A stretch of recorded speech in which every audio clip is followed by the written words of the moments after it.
How's it going, everybody? I hope you guys are having a good day. Today is Monday, May 22nd, but probably not going to come out that day. Probably going to come out the 23rd or 24th. I'm going to try to get back on schedule with the podcast on Wednesdays and Sundays and whatnot. I've been kind of going in and out of the country. I've been really busy with Israel and doing a whole lot of things in my free time, like projects like this and playing softball and whatnot. So I'm sorry that I haven't been following a very strict schedule, but I'm trying to get back on it with today's Nate's Take. We are only talking about NBA right now, so if you want to talk about NFL or the things that you may be interested in, sorry, today's only NBA. We're going to be talking about Ja Morant, the conference finals, and Joel Embiid winning MVP.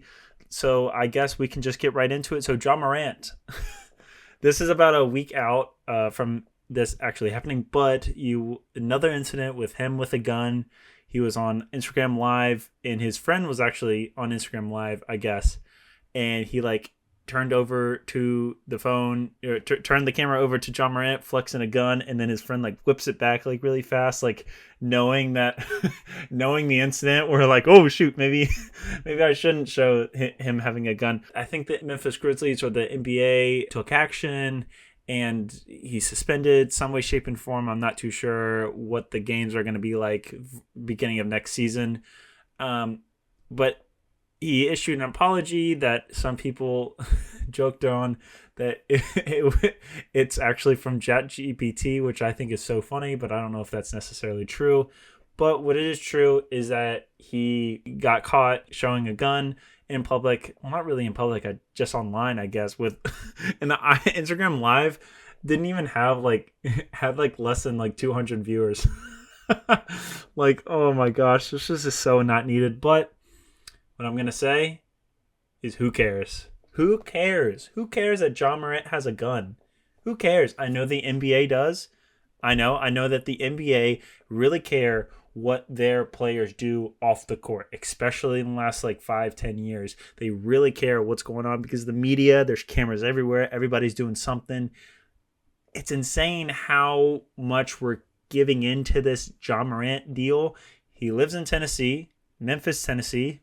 Tennessee is a red state, and I don't really know the open carry laws with guns and whatnot in Tennessee, but I can only assume that they're kind of relaxed because he hasn't got arrested yet.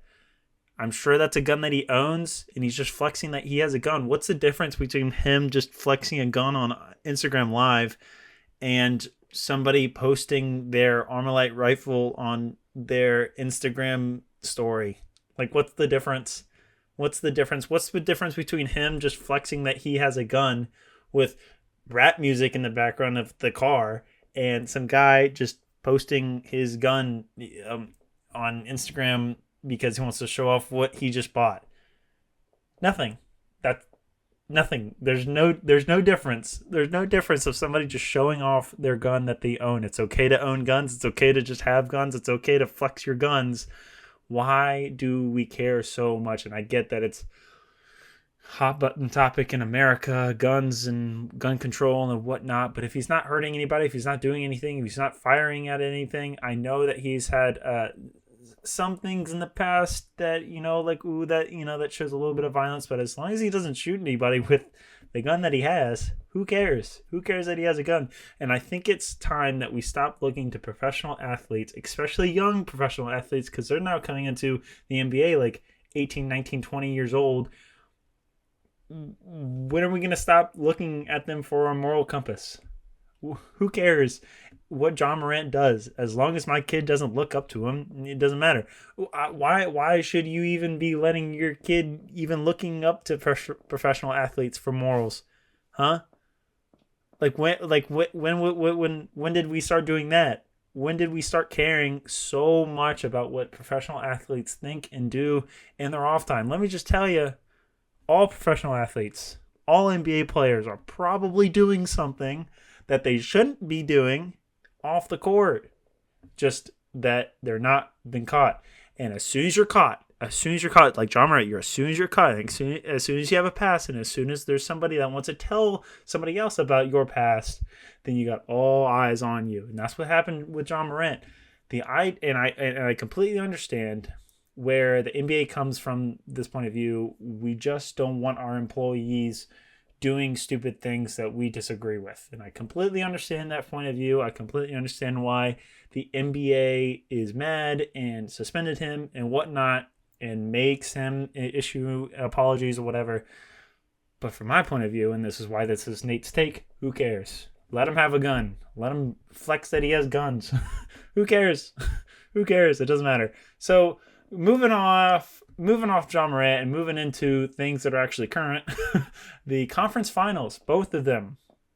Denver Nuggets are up 3-0 on the Los Angeles Lakers, and the Miami Heat are up 3-0 on the Boston Celtics. Which one is more surprising to me? Probably the Heat and Celtics. However, the Celtics, it was a gamble that they went to the finals, let alone win, and they didn't win. So it's like, okay, they're got to be the second best team in the league, and I don't even know what seeding they are in the East. I think 1 or 2. But the Miami Heat are the 8th seeded team. They lost to the Hawks in the play-in tournament. They lost to the Hawks, and then the Celtics lost to the Hawks a couple times in their first round. So what's going on here?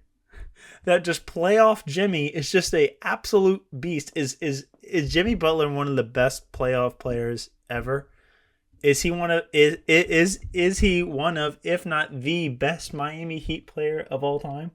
I think we need to start having uncomfortable conversations about this. Jason Tatum, Jaylen Brown do not look the same. They're under a new coach. The coach has no idea how to coach. It's dumbfounding to see how important coaches are. And it's actually funny. Eric Spoelstra, the coach of the Miami Heat, the last several rounds of these playoffs, he has beaten coaches that have won the Coach of the Year award before. And he has never won the Coach of the Year award, ever. How long has this guy been in the league? How long has he been the coach of the Miami Heat? Ever since LeBron back in those days, and he didn't win Coach of the Year then. And he hasn't won Coach of the Year now. When are we gonna give Eric Spoelstra his flowers? He's one of, if not the best coach in the NBA working right now. Probably, depending on how you look at it, maybe better than Greg Popovich. Again, let's have some uncomfortable conversations. Let's do it. Jimmy Butler just plays his heart out. The Miami Heat play like every game is Game 7 of the finals. They have a great bench. They have good role players. It's weird that Tyler Hero's out, and then yet they're still playing at this caliber. It's very interesting. Moving on to the Denver Nuggets and the Los Angeles Lakers, I'm going to dip into the finals talk, even though I'm going to dip into the MVP talk, but that's our last segment. LeBron is old.